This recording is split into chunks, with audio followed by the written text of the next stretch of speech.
So, UFC Perth just went down this weekend, and I haven't posted in a few days because I've been fucking sick as hell. But I, King Hit MMA, will be discussing every fight on the card that has happened. So yeah, let's get right to it. And we're going to start off with the main event. Holy hecker, bro. JDM got bitched. There's no other way to say it. JDM started off the fight okay, man. He started off well. You know, like coming in on the inside, getting some good shots in. But Carlos Prates is just... He's improved so much, man. Like, he's using his range properly. And fucking... You know, he's got those counter shots coming in. Like, and he's just too powerful. Too rangy. He's just too powerful. Like, JDM's style wasn't... He's not made for Carlos Prates. Every time Prates would hit JDM, he'd wince in pain. And, like, the damage was just accumulating. He got that calf kick in the second round. Dropped him with the calf kick. Nearly finished him. And finally, when it came to that third round, it was all over, man. Like, there was just no other way to say it. Carlos Prates bitched JDM in this fight. I'm not going to switch up on JDM. I like JDM. You know, he's an Australian. I still think he can be a top contender. But he needs to take some time off. He got some damage in this fight. And for Carlos Prates, man, fucking what a win. Holy shit, against a former champ. But I will say this. I don't know if he beats Islam. Like I said, I think styles makes fights. I think if JDM is out grappling you, I don't think he's going to go good against Islam unless he does a single shot. I think he should fight Michael Morales for a number one contender shot. Because otherwise he's just going to be waiting too long. And then someone else is going to get that title shot. And for JDM, he just needs to recover. Yeah, we'll talk about this fight a little bit later on. So, yeah. Good. And for the co-main event, Beneil Dariush should retire. I'm not kidding. Quillen Salkild just had his way. And he's not had his way. Beneil looked good at the start of this fight. He looks good at the start of every fight. He just does not have a chin. But yeah, like, he dropped Quillen. His grappling was real good, but because Beneil has no chin, Quillen rocked him and dropped him, and then that was the end of the fight, and there's no other way to say it. I think Beneil really needs to hang it up. And yeah, man, it was a good win for Quillen. I'm not taking the thing away from Quillen Salkild. Beneil Dariush, always a tough matchup, but yeah, man, I think Beneil should retire. And for Quillen Salkild, I'd like to see him fight someone in the top 10. Now he's ranked. He's one of these new contenders that it didn't get fraud checked. Even though it's Beneil Dariush, it's still a tough matchup. So yeah, great fight. Great win for Quillen. And for Beneil, I'd like to see him retire. Anyway, yeah. And for the next fight, we have Steve Erceg and Tim Elliott. Nearly put on a fight on the night, man. This is a real entertaining fight. Tim Elliott retard maxing the whole fight. Definitely took that first round off Steve Erceg, but Steve Erceg started to look crisp and clean with his just basic striking, man. And that's no like shit thing about basic striking. It works 1-2 down the middle. It was catching Tim Elliott every time, especially in that second and third round. He was piecing up Tim Elliott.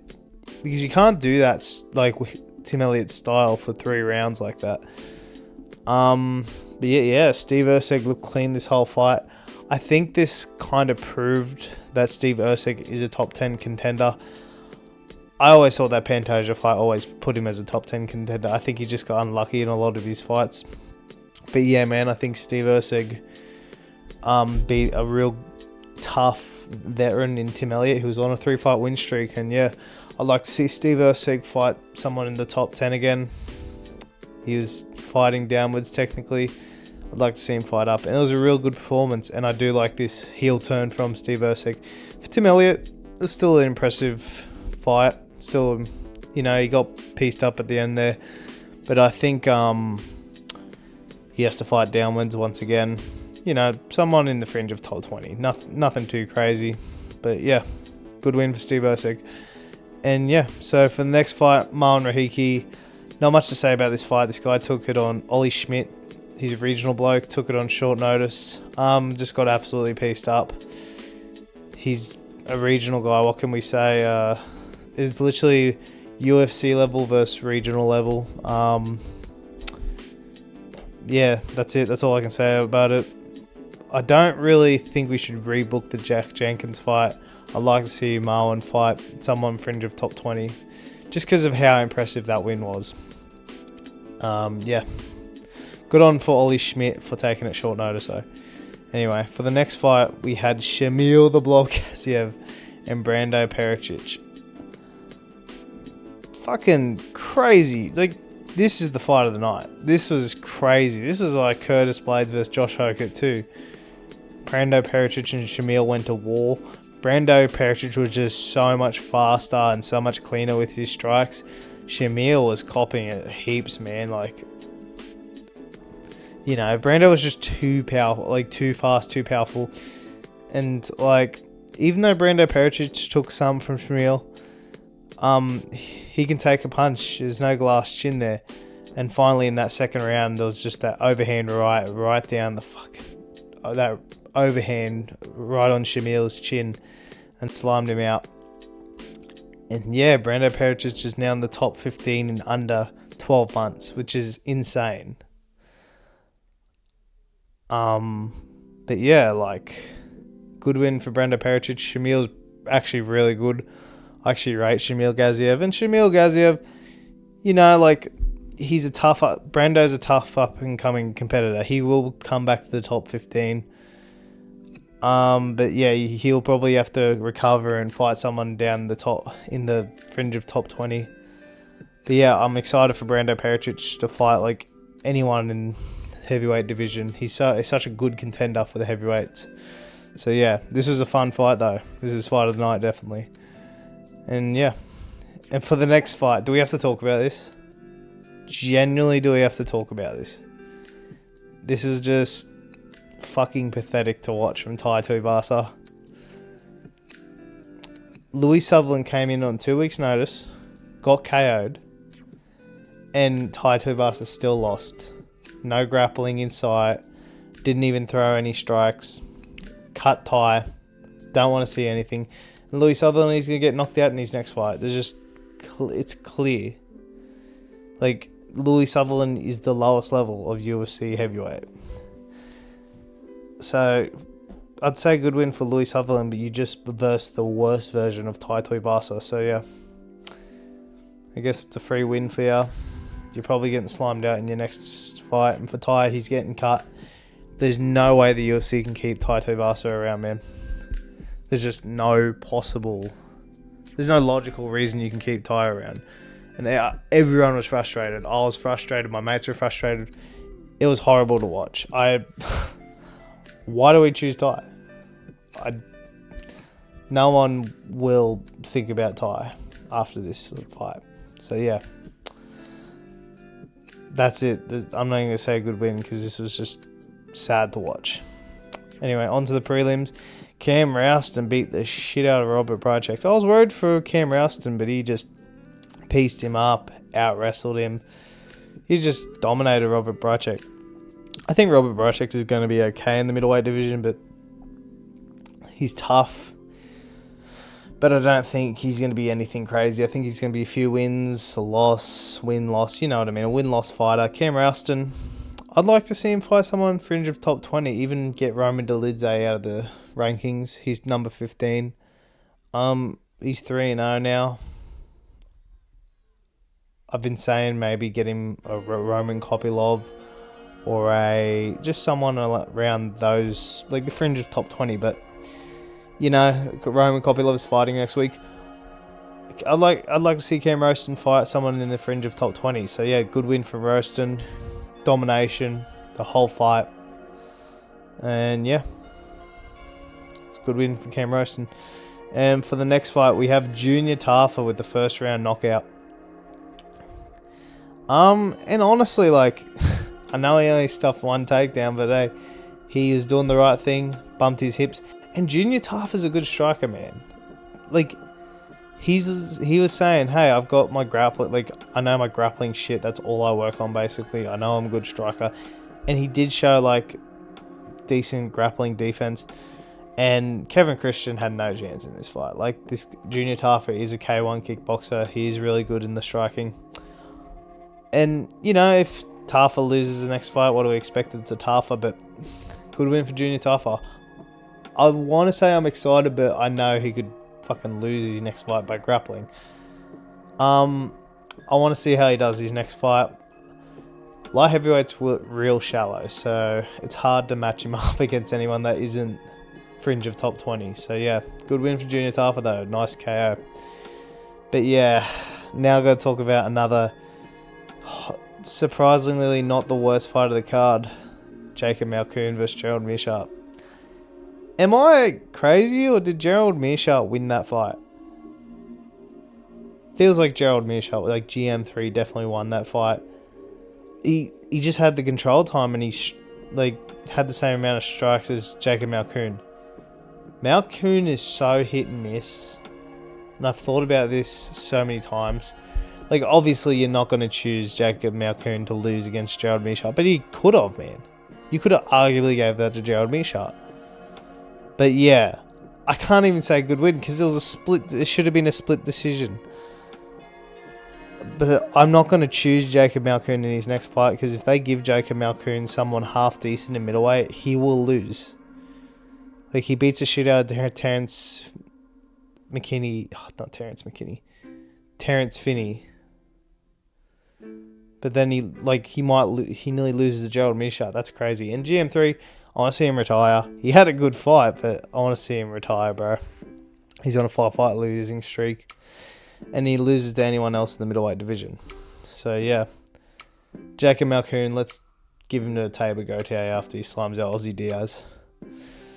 Anyway, on to the next fight. We have Colby Thickness versus Vince Morales. Am I retarded, or did Vince Morales tap in the first round? Like, if you watch the fight itself, if you look in the first round in that triangle to the armbar, like, exchange, you can see Vince Morales tap on himself, like, during the roll, which is insane, which should have been the win for Thickness, which I think, like, I don't know where this bullshit is coming from, where Colby Thickness robbed Vince Morales. Like, it was clearly 1 and 2. You give him 1 and 2. Thickness got rocked in that third round. Like, otherwise it should have nearly a unanimous decision, or it was a unanimous decision, thank God. Judges fucking know what the fight's scored as. But yeah, man, like, I think that Colby should honestly get, like, because that's 25 grand he loses out on. You know what I mean? Like, Vince Morales definitely tapped. I don't know what the, like, I definitely 100% saw a tap. But yeah, Colby Thickness gets a good win over a guy who hasn't won ever in the UFC. So Colby Thickness isn't going to get any hype. But I think this is just proving that he's striking cleaned up a lot better. So good win for Colby Thickness. I want to see him fight someone like in the mid rankings of bantamweight. You know, like a Jacob Wicklatz. He just pulled out of his fight from Marcus McGee. Or like just someone in that middle of bantamweight. I'll make that in my fights to make video. Good win for Colby. For the next fight, we have Ben Johnston versus Wes Schultz. Ben Johnston, man, how do you dominate the fight and then get submitted? Like, he gets submitted in the third round.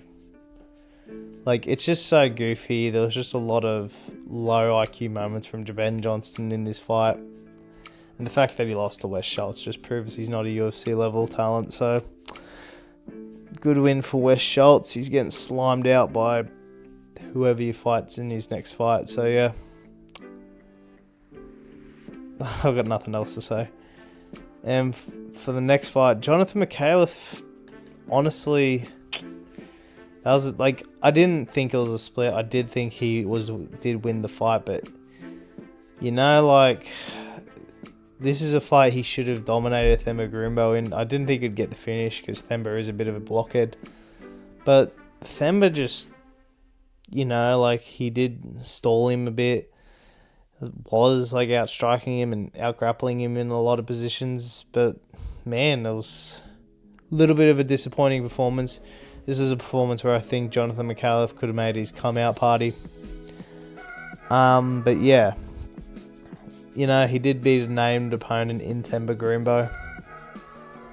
But yeah, it was a pretty disappointing performance from Jonathan McAuliffe. I still think he's going to be a really good fighter. He's just got to like keep improving, keep on going. There might have been something wrong in his camp, but you know, good win for Jonathan. And for Themba, I don't know, just I don't know. I don't care about Themba. And for the last fight, bro, I've never seen such low IQ stuff. Don Marfan gets knee barred, which is insane. You're grappling with a guy who is primarily a grappler in the American scene, which is insane. And then you can't play with leg locks in MMA. It's just proven. You can't do it. If you play with leg locks in MMA, you are going to get leg locked, especially against a guy who is really good at jiu-jitsu. And there was no urgency to get out of the leg locks, which was terrible. So good win for Cody Steele, though. I'm surprised he pulled it off with a knee bar submission. But yeah, overall this card was pretty good. I got okay amount right. I'll tell you this, you know, we'll start from bottom. Not that one. 4, 5, 6, 8, 9. I think it was 9 for 13, so that's not bad. But yeah, man, for Carlos Prates, back on the main event. For Carlos Prates, I wouldn't mind if he got a title shot straight off the Ian Gary vs Islam, which is the rumoured title shot. But for JDM, take some time to recover. Then I'd like to see him fight someone in the top 10, top 15. Like a Mike Malott, I think that's a really cool matchup. I think it makes a lot of sense. Mike Malott might have one more fight. Or maybe a Gabriel Bonfim, that could be good. But listen, this is a pretty good fight night, especially for the Aussies. We never get a primetime fight night ever. But yeah, listen. If you like the video, please like and subscribe. And yeah, I'll see you all later. Thanks. Bye.